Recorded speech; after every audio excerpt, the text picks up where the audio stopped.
پنجاب میں صحافیوں کے خلاف جھوٹے مقدمات میں خطرناک اضافہ دیکھنے میں آ رہا ہے۔ Watchdog Freedom Network کی 2 نئی رپورٹس کے مطابق صحافیوں کو پیکا قانون کے غلط استعمال، سینسرشپ اور معاشی دباؤ جیسے سنگین مسائل کا سامنا ہے۔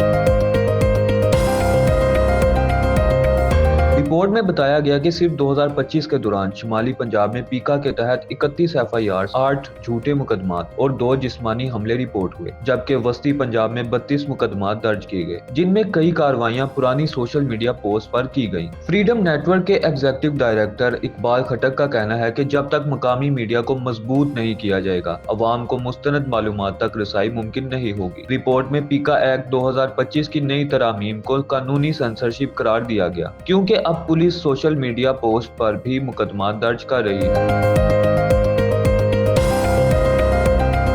فریڈم نیٹ ورک نے حکومت سے مطالبہ کیا ہے کہ صحافیوں کے تحفظ کا قانون فوری طور پر نافذ کیا جائے، خواتین صحافیوں کے لیے محفوظ ماحول بنایا جائے اور میڈیا کو معاشی دباؤ سے آزاد کیا جائے۔ یہ واضح پیغام ہے کہ اگر اقدامات نہ کیے گئے تو آزاد صحافت اور اظہار رائے دونوں خطرے میں پڑ سکتے ہیں۔